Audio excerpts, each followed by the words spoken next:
Alright, good morning guys. We're gonna head out to a no AC call. One of the first ones of the 2016 year. I'm excited. Probably be like a capacitor or something. I've done a couple already, and one yesterday was a fan motor that had voltage to it, but was not spinning properly, the right RPMs. Capacitor was good on it. And another call where it was just capacitor. So this time of year, when people are starting up their system for the first time, a lot of people are finding their capacitors are blown.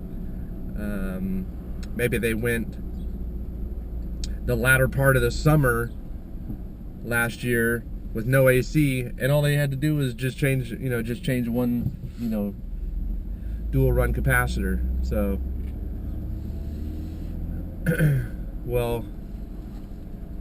so we're gonna head over to this call, and it's actually super close to my house. So, a property management company called me up and is gonna have me take care of this call, which is great. Because it's literally a left-hand turn out of my driveway, a right-hand turn at the end of the street, and a left-hand turn on the next street down. So, yeah, save gas, save time. That's cool. Well, let's go see what's going on with this system. All right.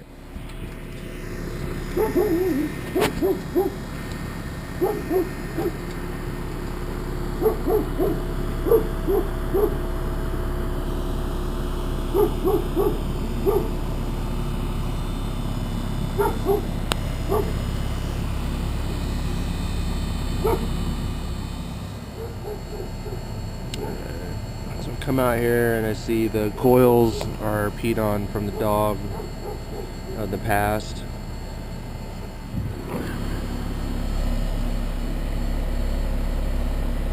Some pretty low refrigerant levels. No filter on the inside, which means the evap coil could be clogged up as well, so I need to go ahead and take a look at that. Fan's running, but pressures don't look great, so we'll figure out what's going on. Alright, who does this every time? Always put deoxidant in the blades so that in the future it will come out easier.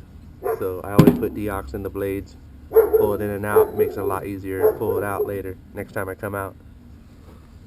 Also extends the life of the box for the homeowner.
static pressure of the system.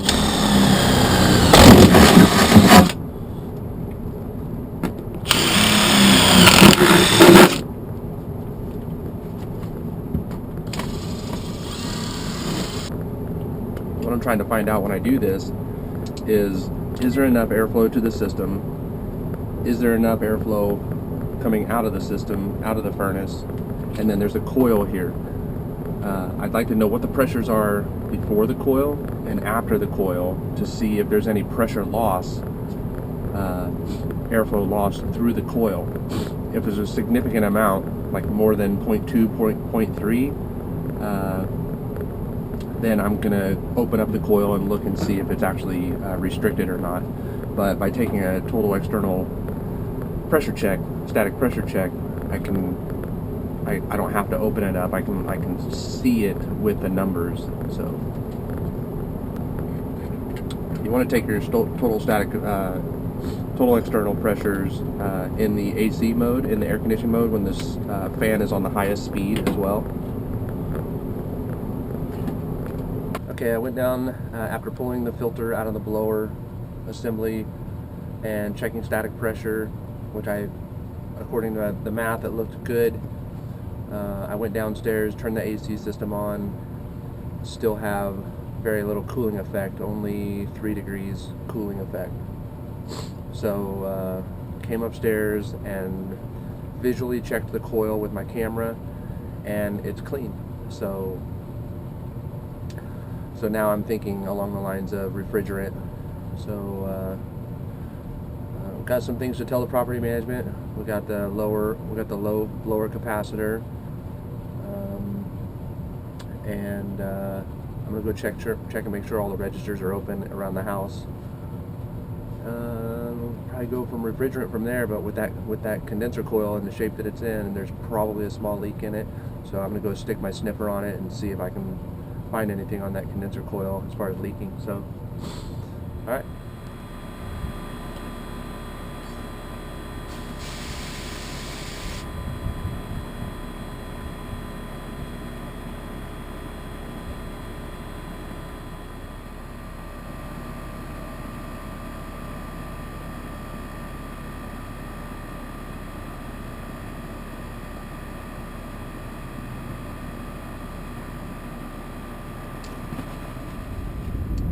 Okay guys, well that was certainly wasn't just a bad capacitor.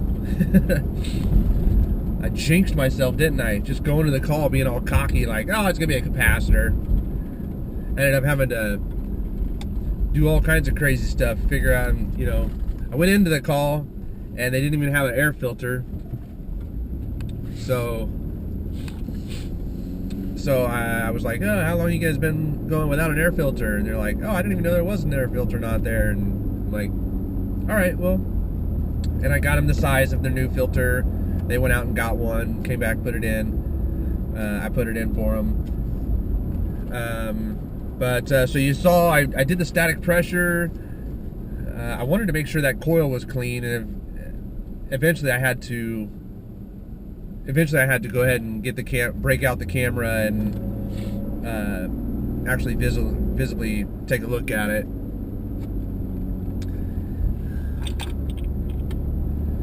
Then then it kind of come down to refrigerant, and the pressures on the high side, I was looking at about 70 degrees saturation, and so I was looking at 70 degrees on the outdoor coil, and I was looking at zero, like basically like zero on the evap coil. So I called the property management company up. I said, hey, let's put in a pound and see if the system responds, and it did. So that was cool. The system holds.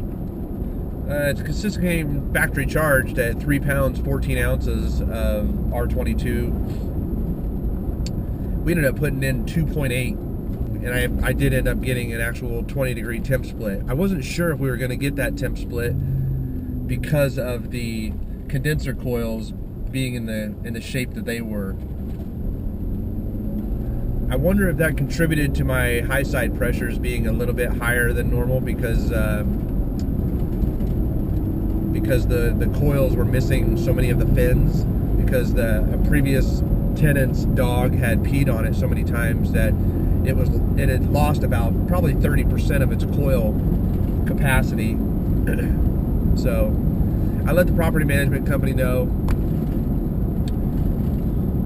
The blower capacitor was below factory specs. So whenever I do a system in the attic, I always take a look, and I want to know if they have a condensate drain pan switch as well.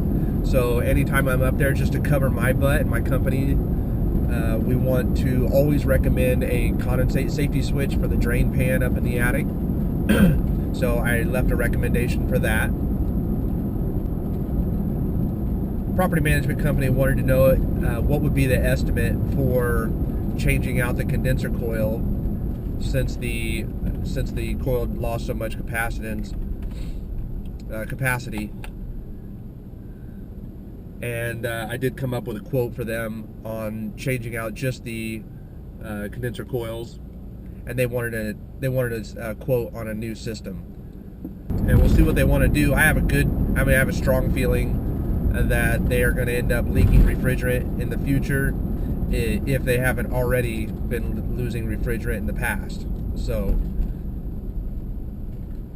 this is the first time I've been out there. If I have to go out there next year and recharge the system, you know, we'll have to have that conversation.